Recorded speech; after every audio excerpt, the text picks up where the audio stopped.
সে রাস্তার মাঝখানেই এগুলো করছে। ধারণা করতে পারেন তারা এটা কোথায় পেয়েছে? এখানে মুজাহিদিন বা যোদ্ধা নামে একটি মার্কেটও রয়েছে। এটা আত্মত্যাগের প্রতিফলন, যার তুলনা হয় না। তাই আপনি চাইলে এই অস্ত্রগুলির যে কোনো একটি কিনতে পারবেন সরকার থেকে অনুমতি নিয়ে। এছাড়াও আপনি এই মার্কেটে তালেবানদের বিভিন্ন রকমের ইউনিফর্ম পাবেন। এটা এই রাজ্যের অফিসিয়াল ইউনিফর্ম। এটা একটি অস্ত্রের বাজার। এখানে তারা অস্ত্র ঠিকও করে, সব সময় প্রস্তুত।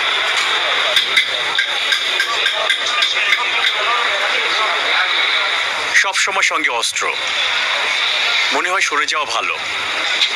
সব সময় যুদ্ধ করার জন্য প্রস্তুত। কিন্তু প্রশ্ন, কিভাবে তালেবান সরকার 20 বছর ধরে যুদ্ধের পর এমন একটি ক্ষতির সম্মুখীন হওয়া দেশকে পরিচালনা করবে? নিশ্চয়ই সময় লাগবে।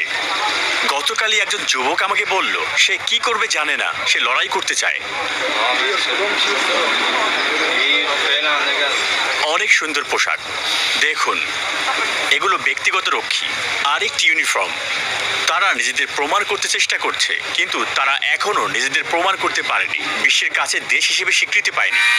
এগুলো সামরিক বাহিনীর জন্য। এগুলো চাইলে সবাই নিতে পারে। সবার জন্য। এই ছবি সব জায়গায় দেখা যায়।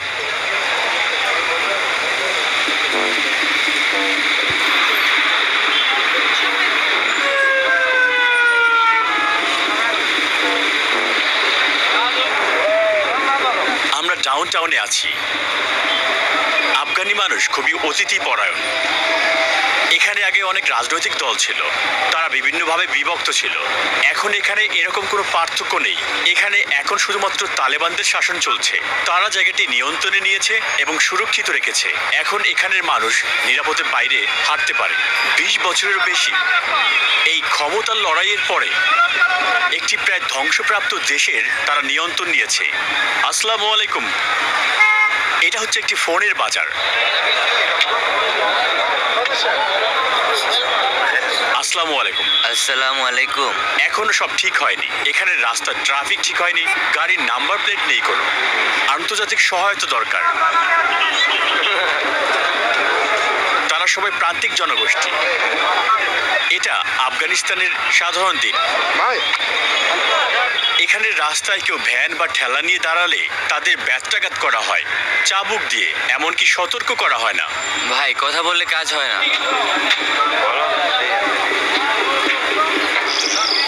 আমরা আছি কাবুলের মান্দাই বাজারে। এটা কাবুলের সবচেয়ে বড় বাজার।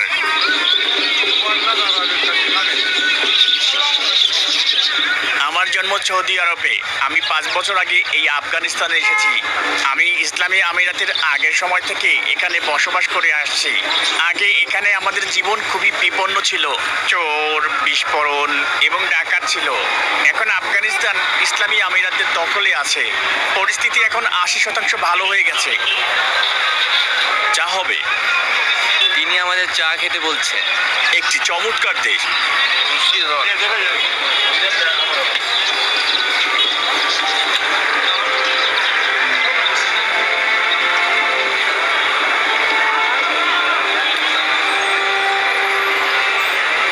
আমি বিশ্বকে মেসেজ পাঠাতে চাই, আসুন দেখুন কেমন আছে আফগানিস্তান।